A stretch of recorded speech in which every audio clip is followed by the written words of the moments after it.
نحمده ونصلي على رسوله الكريم أما بعد فأعوذ بالله من الشيطان الرجيم بسم الله الرحمن الرحيم شهد الله أنه لا إله إلا هو والملائكة وأولو العلم قائما بالقسط لا إله إلا هو العزيز الحكيم إن الدين عند الله الإسلام وما اختلف الذين أوتوا الكتاب إلا من بعد ما جاءهم العلم بغيا بينهم ومن يكفر بآيات الله فإن الله سريع الحساب فإن حاجوك فقل أسلمت وجهي لله ومن اتبعني وقل للذين أوتوا الكتاب والأميين أأسلمتم فإن أسلموا فقد اهتدوا وإن تولوا فإنما عليك البلاغ والله بصير بالعباد صدق اللہ العظیم۔ اللہ رب العزت نے اس آیت مبارکہ میں شاہد اللہ انہ لا الہ الا ہو، اس آیت مبارکہ کے ذریعے سے واضح فرما دیا کہ حق جو ہے وہ دلائل عقلیہ سے بھی اور دلائل نقلیہ سے بھی بالکل واضح ہو چکا ہے، اس میں کوئی ابہام نہیں ہے۔ حق جو ہے وہ روزے روشن کی طرح ہو چکا ہے۔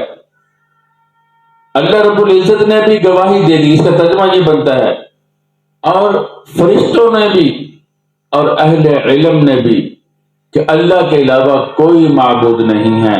اللہ رب العزت ہی ہیں جو انصاف کے ساتھ، عدل کے ساتھ تمام مخلوق کا انتظام فرماتے ہیں۔ دو یہودی، شام کے یہودی مدینہ منورہ میں آئے اور آ کر جب مدینہ منورہ کو دیکھا تو کہنے لگے ایک دوسرے سے،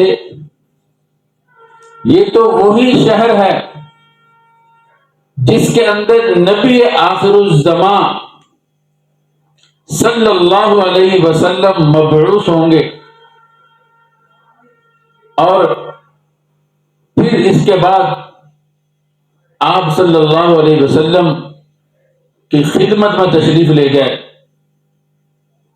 اور آپ صلی اللہ علیہ وسلم کو جب دیکھا تو کہنے لگے یہ جو ہماری کتابوں میں صفات لکھی ہوئی ہیں نبی آخر الزمان صلی اللہ علیہ وسلم کی، یہ تو اسی کے مطابق ہیں۔ پھر کہنے لگے آپ محمد ہو صلی اللہ علیہ وسلم؟ آپ صلی اللہ علیہ وسلم نے فرمایا ہاں میں محمد ہوں۔ پھر کہنے لگے آپ احمد ہیں؟ آپ صلی اللہ علیہ وسلم نے فرمایا جی ہاں میں احمد ہوں۔ پھر کہنے لگے ہم آپ سے ایک سوال کریں گے، اگر آپ نے جواب دے دیا تو ہم آپ پر ایمان لے آئیں گے۔ آپ صلی اللہ علیہ وسلم نے فرمایا پوچھو۔ تو کہنے لگے یہ بتلائیے کہ اللہ کی کتاب میں سب سے بڑی شہادت کیا ہے؟ تو اللہ رب العزت نے یہ آیت مبارکہ نازل کی، سب سے بڑی شہادت یہ ہے۔ ایک بزرگ حضرت اعمش رضی اللہ تعالی عنہ بڑے جلیل القدر بزرگ ہیں، ایک دفعہ رات کو تہجد کے وقت انہوں نے ایک ایسا کام کیا کہ دوسرے لوگ حیران ہوئے۔ وہ کام کیا تھا؟ جب اٹھے تو اس آیت مبارکہ کی تلاوت کی۔ تلاوت کرنے کے بعد کہنے لگے اللہ میں یہ شہادت آپ کے پاس امانت رکھواتا ہوں۔ لوگوں نے پوچھا حضرت یہ کیا ماجرا ہے؟ فرمانے لگے مجھے اللہ کے نبی صلی اللہ علیہ وسلم کی حدیث پہنچی ہے کہ اللہ رب العزت اہل شہادت کو کہیں گے کہ تمہارا میرے پاس ایک عہد ہے اور میں سب سے زیادہ اس کا لائق ہوں کہ عہد کو پورا کروں، لہذا میں تمہیں جنت میں داخل کر دوں گا۔ تو اللہ رب العزت ان کو جنت میں داخل کریں گے۔ تو اس لیے یہ آیت مبارکہ بہت بڑا مضمون لیے ہوئے ہیں، یعنی عقلی دلائل سے بھی اسلام واضح ہو چکا ہے، نقلی دلائل سے بھی واضح ہو چکا ہے۔ اللہ رب العزت نے وہ چیزیں پیدا کی ہیں، وہ دلائل بے شمار جو اللہ رب العزت کی قدرت کو بتاتے ہیں، اللہ کے علم کو بتاتے ہیں، اللہ کی وحدانیت کو بتاتے ہیں۔ ایک تن کا بھی زمین سے اگتا ہے تو وہ بتاتا ہے کہ اس کو پیدا کرنے والی ذات وحدہ لا شریک ہے۔ اس قدر اور تمام مخلوق میں کہ جو معتبر لوگ ہیں، اہل علم، اہل عقل، سب گواہی دیتے ہیں، گواہی دینے پر مجبور ہیں، اس لیے کہ وہ جانتے ہیں اللہ وحدہ لا شریک ہے، اللہ کا کوئی شریک نہیں ہے۔ سارا نظام انتظام کرنے والی ذات اللہ وحدہ لا شریک ہے۔ اگر اس کے ساتھ کوئی اور ہوتا تو یہ سارا نظام گڑبڑ ہو جاتا، تباہ و برباد ہو جاتا۔ قائما بالقسط، گویا کہ یہ دلیل ہے اللہ کی توحید پر۔ تو جب اللہ رب العزت کی توحید، اللہ رب العزت کا وجود اس قدر عیاں ہے، پھر عیسائی یہ خام خواہ نبی اکرم صلی اللہ علیہ وسلم سے جھگڑتے ہیں کہ حضرت عیسیٰ علیہ السلام اللہ کے بیٹے ہیں، وہ کس طرح ہو سکتے ہیں؟ تو اللہ رب العزت نے اسی آیت مبارکہ کے اندر بہت بڑی بات کہ اللہ وحدہ لا شریک ہیں، اس کو بڑے آسان انداز میں سمجھا دیا کہ یہ ایسی چیز ہے جو بالکل واضح ہے، عقلی دلائل سے بھی، نقلی دلائل سے بھی۔ اب اس کا ترجمہ دیکھیے، شہید اللہ انہ لا الہ الا ہو، اللہ نے گواہی دی۔ حضرت عبداللہ بن عباس رضی اللہ تعالیٰ عنہ فرماتے ہیں اللہ رب العزت نے مخلوقات کو پیدا کرنے سے 4000 سال پہلے روحوں کو پیدا کیا، اور روحوں کو پیدا کرنے سے 4000 سال پہلے رزق کو پیدا کیا، جس کے بارے میں لوگ مارے مارے پھرتے ہیں، دین کو بھی بلا دیا۔ اور جیسے یہاں قرآن کریم کے اندر بھی جن لوگوں کا واقعہ ہے، یہودیوں کا اور ابو حارثہ جو عیسائیوں کے وفد میں آئے تھے، رزق کی وجہ سے دین کو چھوڑ رہے ہیں، حق کو چھوڑ رہے ہیں، تو اللہ رب العزت نے روحوں سے بھی 4000 سال پہلے رزق کو پیدا کیا، اور پھر خود گواہی دی شہید اللہ انہ لا الہ الا ہو، کہ کوئی معبود نہیں، وہی معبود ہے۔ شہید اللہ انہ لا الہ الا ہوا والملائکۃ، اور فرشتے بھی گواہی دیتے ہیں۔ فرشتے بھی اپنے تسبیح میں، اپنے ذکر کے اندر گواہی دیتے ہیں۔ اللہ رب العزت نے بھی گواہی اپنے جتنی بھی کتابیں نازل کی ہے، سب میں اس گواہی کو ذکر کیا، اور گواہی کے اوپر دلائل قائم کیے۔ جس کے پاس بھی عقل ہے وہ ضرور اپنے عقل کے ذریعے سے بھی اللہ تعالیٰ کی توحید کو، اللہ کے وحدہ لا شریک ہونے کو پہچان سکتا ہے۔ وَأُولُو الْعِلْمِ، اور علم والے لوگ، علم والوں سے مراد یہ نہیں ہے کہ جو پورے عالم ہوں، بلکہ جو غور و فکر کر کے اللہ رب العزت کو پہچان سکتے ہیں، دلائل میں غور و فکر کر کے۔ وَأُولُو الْعِلْمِ، اور علم والے، قائمًا بالقسط، اللہ رب العزت نے جو گواہی دی ہے اس کے ساتھ اس کا تعلق ہے قائمن کا، شاہدہ کی ضمیر ہوا سے یہ حال ہے، یعنی اللہ نے گواہی دی اس حال میں کہ اللہ تمام مخلوق کا انتظام کرنے والے ہیں بالقسط انصاف کے ساتھ۔ یہ گویا کہ دلیل ہے اس بات کی کہ اللہ وحدہ لا شریک ہے۔ لا الہ الا هو العزیز الحکیم، کوئی معبود نہیں مگر وہی العزیز غالب، الحکیم حکمت والے۔ العزیز سے اللہ رب العزت کی قدرت کی طرف اشارہ ہے کہ کامل قدرت رکھتے ہیں، الحکیم سے اللہ کے علم کی طرف اشارہ ہے کہ کامل علم رکھتے ہیں۔ قدرت کو مقدم کیا، حکیم حکمت کو بعد میں ذکر کیا، تو ظاہر ہے لوگ اللہ رب العزت کو اللہ کی قدرت سے پہچانتے ہیں، اس لیے اس کو مقدم کیا، علم کو بعد میں ذکر کیا۔ ان الدین عند اللہ الاسلام، دین اللہ کے ہاں صرف اسلام ہے، اللہ کے ہاں دین کیا ہے؟ اسلام ہے۔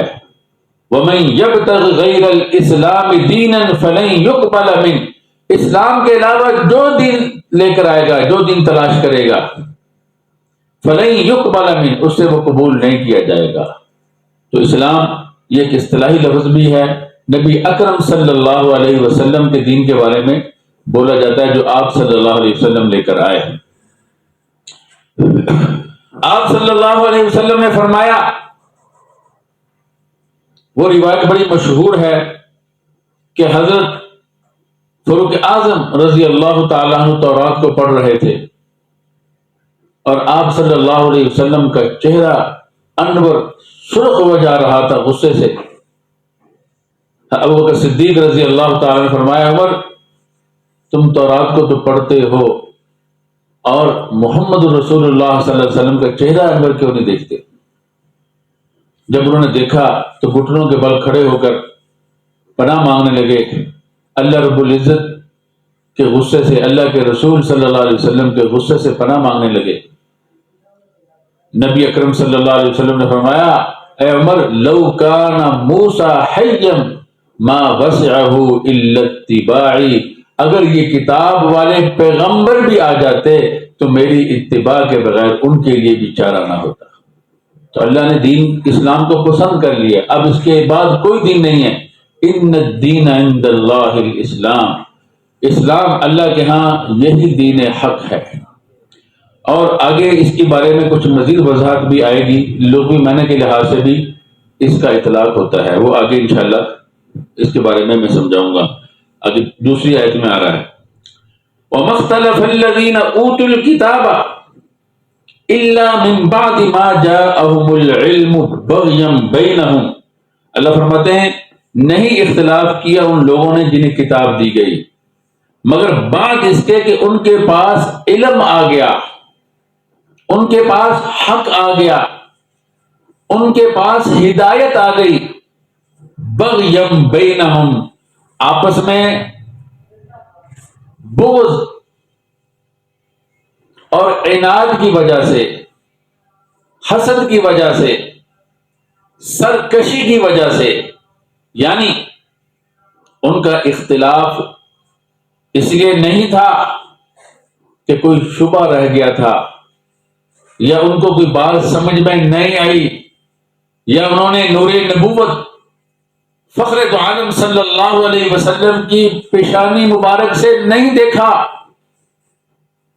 آپ صلی اللہ علیہ وسلم کو نہیں پہچان سکے، دین اسلام کو نہیں پہچان سکے، اس لیے نہیں تھا بلکہ وہ سرکشی کی وجہ سے تھا، نفسانی خواہشات کی وجہ سے تھا، حسد کی وجہ سے تھا، عناد کی وجہ سے تھا۔ وَمَن يَكْفُرْ بِآيَاتِ اللَّهِ فَإِنَّ اللَّهَ سَرِيعُ الْحِسَابِ، جو بھی انکار کرے گا اللہ تعالیٰ کی آیات کا تو اللہ رب العزت بہت جلد حساب لینے والے ہیں۔ سریع کا معنی جلد، حساب کا معنی حساب، جلد حساب لینے والے ہیں۔ ان کے جو اختلافات تھے وہ تین طرح کے تھے۔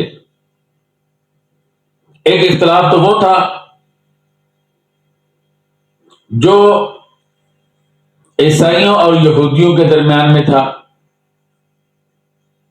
یہودی نعوذ باللہ حضرت عیسیٰ علیہ السلام کی نبوت کو بھی تسلیم نہیں کرتے تھے، اور نعوذ باللہ حضرت عیسیٰ علیہ السلام کی والدہ پہ زنا کا الزام رکھتے تھے، ان کو حرام زادہ کہتے تھے۔ اللہ تعالیٰ کی پناہ ایسے الفاظ سے اور ایسے لوگوں سے جو صحابہ کرام کے بارے میں اور انبیاء کے بارے میں اس طرح کی باتیں کرتے ہیں۔ اور عیسائی حضرت عیسیٰ علیہ السلام کو وقالت النصارى المسیح ابن اللہ، وہ اللہ کا بیٹا کہتے تھے، یعنی یہ بہت زیادہ ان کی شان کو بڑھاتے تھے، وہ بہت گراتے تھے۔ یہ ان کا آپس میں بھی اختلاف تھا، اور پھر یہودیوں کے بھی آپس میں اختلاف تھے اور عیسائیوں کے بھی الگ سے اختلافات تھے۔ یہودیوں کے حضرت موسیٰ علیہ السلام کی جب وفات کا وقت آیا تو انہوں نے 70 علماء کو اکٹھا کیا اور تورات ان کے حوالے کی۔ حضرت یوشع بن نون کو اپنا جانشین مقرر کیا۔ سب یہودیوں نے تسلیم کیا، مگر حضرت موسیٰ علیہ السلام کے بعد ابھی 3 صدیاں گزری تھیں، 3 زمانے گزرے تھے، پھر آپس میں اختلافات شروع کر دیے۔ اور ایسے یہودی بھی تھے، وقالت الیہود عزیر ابن اللہ، حضرت عزیر علیہ السلام کو اللہ کا بیٹا کہنے لگے۔ اور اسی طرح ان دونوں کا نبی اکرم صلی اللہ علیہ وسلم کے ساتھ بھی اختلاف تھا۔ بعض تو آپ صلی اللہ علیہ وسلم کی نبوت کو قطعا نہیں مانتے تھے، کلیتاً انکار کرتے تھے۔ بعض کہتے تھے یہ صرف عرب کے نبی ہیں، اس کا ذکر بھی آئندہ آنے والی آیت مبارکہ میں ہے۔ تو اللہ تعالیٰ فرماتے ہیں ان کے جو اختلاف تھے یہ کسی شبہ کی وجہ سے نہیں تھے، یہ اللہ کے نبی صلی اللہ علیہ وسلم کو ایسے پہچانتے تھے کما یعرفون ابناءہم، جیسے اپنے بیٹوں کو پہچانتے ہیں۔ تو ان کے یہ جو اختلافات تھے یہ کسی شبہ کی وجہ سے نہیں تھے، یہ سرکشی کی وجہ سے تھے، حکومت اور ریاست کے اختلافات تھے، حسد تھا، عناد تھا، نفسانی خواہشات کے اختلافات تھے۔ تو ایسے لوگ جو ایسے اختلافات رکھتے ہیں دین میں، اس کا مطلب یہ ہے کہ وہ دنیا کو ترجیح دیتے ہیں، دین کو ترجیح نہیں دیتے، اسی لیے تو یہ اختلاف ہوئے ہیں۔ تو ان کا اللہ رب العزت نے ان کے بارے میں بتلا دیا کہ اللہ رب العزت جلد ان کا حساب لینے والے ہیں، جلد اللہ رب العزت گرفت کرنے والے ہیں۔ اور آگے اللہ رب العزت نے یہودیوں کے بارے میں اور عیسائیوں کے بارے میں نبی اکرم صلی اللہ علیہ وسلم کو ایک خاص حکم دیا، فرمایا فَإِنْ حَاجُّوكَ، پھر اگر وہ آپ سے جھگڑیں، دلائل واضح ہونے کے باوجود، حق کو پہچاننے کے باوجود، عقلی اور نقلی دلائل جب روز روشن کی طرح کھل کر آ گئے، پھر آپ سے جھگڑے، فَقُلْ أَسْلَمْتُ وَجْهِيَ لِلَّهِ وَمَنِ اتَّبَعَنِ، آپ ان سے کہہ دیجئے میں نے جھکا دیا اپنا چہرہ اللہ کے لیے، یعنی خالص کر دیا اپنے چہرے کو اللہ کے لیے۔ چہرہ اس لیے کہا کہ ظاہری جو اعضاء ہے، چہرہ ان سب کا سردار ہے، جب وہ جھک گیا تو باقی بھی جھک گئے، مطلب یہ ہے کہ وہ مکمل طور پر جھک گیا۔ وَمَنِ اتَّبَعَنِ، اور جنہوں نے میری اتباع کی، اتبعنی نون کے زیر جو ہے یہ متکلم کی ضمیر کی طرف اشارہ کر رہی ہے، جنہوں نے میری اتباع کی وہ بھی، انہوں نے بھی اپنا چہرہ یعنی مکمل طور پر، ظاہری طور پر بھی باطنی طور پر بھی اللہ کے سامنے جھک گئے۔ یہی اسلام کا ترجمہ ہے۔ مطلب یہ ہے کہ تم کہتے ہو، جب اللہ کے نبی صلی اللہ علیہ وسلم نے ان سے فرمایا اسلام لے آؤ، جیسا کہ پہلے بھی گزر چکا ہے کہ وہ عیسائی جب آپ صلی اللہ علیہ وسلم نے فرمایا اسلام لے آؤ، کہتے ہم تو اسلام لیے۔ اللہ کے نبی صلی اللہ علیہ وسلم نے فرمایا یہ کیسا اسلام ہے، خود تمہاری باتیں ہی تمہارے اسلام کو جھٹلاتی ہیں، تم عیسیٰ علیہ السلام کو اللہ کا بیٹا کہتے ہو، تم صلیب کی عبادت کرتے ہو، اس کی پوجا کرتے ہو، خنزیر کو کھاتے ہو، تو یہ کون سا اسلام ہے؟ یہاں بھی یہی فرمایا جا رہا ہے کہ اسلام کے لفظ کو نہ دیکھو، اس کی حقیقت چاہیے۔ حقیقت یہ ہے کہ انسان مکمل طور پر اپنی خواہشات کو چھوڑ دے، اپنی چیزوں کو چھوڑ دے، ہر طرف سے کٹ کر صرف اللہ کے لیے جھک جائے، یہ ہے اسلام۔ تو کیا تم بھی جھکتے ہو؟ وَقُلْ لِلَّذِينَ أُوتُوا الْكِتَابَ وَالْأُمِّيِّينَ أَأَسْلَمْتُمْ، آپ کہہ دیجئے ان لوگوں کو جن کو کتاب دی گئی، اور امیین کو، امیین سے مراد ہے عرب کے لوگ، مشرکین، ان پڑھ لوگ، ان سے بھی کہہ دیجئے، دونوں سے کہہ دیجئے اسلمتم، تم بھی اسلام لاتے ہو، تم بھی جھکتے ہو اس طرح؟ صرف نام کا اسلام سے اسلام نہیں آتا، مکمل طور پر اپنے ظاہر کو بھی جھکا دو، اپنے باطن کو بھی جھکا دو۔ جیسے کہ اللہ تعالیٰ نے قرآن کریم میں فرمایا کہ اس وقت تک یہ ایمان لے کر نہیں آ سکتے جب تک کہ آپ کے فیصلے پر یہ سر تسلیم خم ہو جائیں اور اپنے دل میں ذرہ بر بھی حرج نہ پائیں، اس وقت تک ان کا اسلام کامل نہیں ہو سکتا۔ تو یہ جھکنا ضروری ہے۔ اللہ کے نبی صلی اللہ علیہ وسلم نے جب ان سے کہا، یہودیوں کو بلایا اور کہا تم مانتے ہو عیسیٰ اللہ کے بندے ہیں، عبد اللہ ورسول، اللہ کے رسول ہیں، وہ کلمۃ اللہ، اللہ کے کلمہ ہیں۔ یہودی کہنے لگے معاذ اللہ، اللہ کی پناہ، انہوں نے ماننے سے انکار کر دیا۔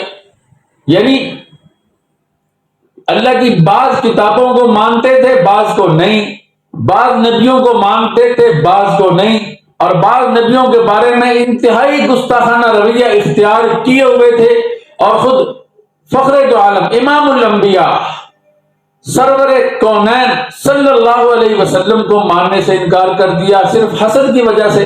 تو کیسا اسلام ہے؟ اسلام صرف نام کی بات نہیں ہے، اسلام حقیقت ہے۔ اگر تم کہتے ہو ہم بھی حقیقتاً مسلمان ہیں تو بتلاؤ عیسیٰ علیہ السلام کے بارے میں یہ اللہ کے نبی ہیں، تم ان کو مانتے ہو، اللہ کے بندے ہیں، اللہ کے نبی ہیں اور اللہ کا کلمہ ہے؟ انہوں نے کہا معاذ اللہ۔ تو یہ ان کو شرم دلائی جا رہی ہے کہ یہ کیسا تمہارا اسلام؟ اللہ کے نبی صلی اللہ علیہ وسلم نے عیسائیوں کو بلایا اور فرمایا تم بتاؤ، تم اس بات کو مانتے ہو عیسیٰ عبد اللہ ورسولہ وکلمۃ اللہ، ہاں عیسیٰ علیہ السلام اللہ کے بندے ہیں، اللہ کے رسول ہیں؟ وہ بھی کہتے ہیں اللہ کی پناہ کہ اللہ کے بندے ہوں، یہ تو اللہ کے بیٹے ہیں۔ تو انہیں آڑ دلائی جا رہی ہے کہ تمہارا اسلام کیسا ہے، بعض چیزوں کو مانتے ہو بعض کو نہیں، یعنی اپنی خواہشات کی غلامی کرتے ہو۔ جب اللہ کے نبی صلی اللہ علیہ وسلم نے ان سے پوچھا، اللہ فرماتے ہیں فَإِنْ أَسْلَمُوا فَقَدْ اهْتَدَوْا، اگر وہ بھی اسلام لے آئے اسی طرح جس طرح تم لے آئے تو یہ کامیاب ہو جائیں گے، اهْتَدَوْا کامیاب ہو جائیں گے۔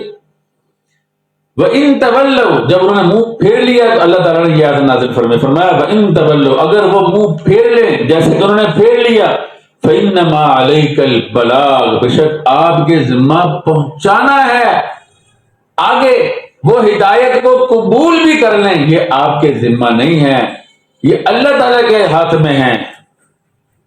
لَيْسَ عَلَيْكَ هُدَاهُمْ وَلَكِنَّ اللَّهَ يَهْدِي مَن يَشَاءُ، ان کی ہدایت آپ کے ذمہ نہیں ہے، اللہ تعالیٰ جس کو چاہتا ہے ہدایت دیتا ہے، آپ کا کام ہے ان تک بات کو پہنچا دینا، اور آپ نے اچھے طریقے سے پہنچا دی۔ وَاللَّهُ بَصِيرٌ بِالْعِبَادِ، اللہ رب العزت خبر رکھنے والے ہیں بندوں کے معاملات کی۔ اللہ رب العزت بندوں کے معاملات کو خوب جاننے والے ہیں۔ جب اللہ رب العزت، بصیر کا معنی علم کے معنی میں ہے، بصارت، کسی کام میں بصارت ہو تو کہتے ہیں کہ اس کو اس کام میں تجربہ ہے، علم ہے، عباد کی جمع کا صیغہ ہے۔ تو اللہ رب العزت بندوں کے معاملات کے بارے میں خوب باخبر ہیں، اور جو لوگ کفر اختیار کیے ہوئے ہیں اللہ ان کو بھی جانتے ہیں، ان کے کفر کے سبب کو بھی جانتے ہیں، جیسا کہ اللہ نے بیان کر دیا۔ تو اللہ رب العزت نے فرما دیا اللہ بہت جلد ان کا حساب لینے والے ہیں۔ اور جو لوگ ایمان لے کر آئے ہیں اللہ ان کو بھی جانتے ہیں، اللہ رب العزت ان کو بھی اس کی جزا دیں گے۔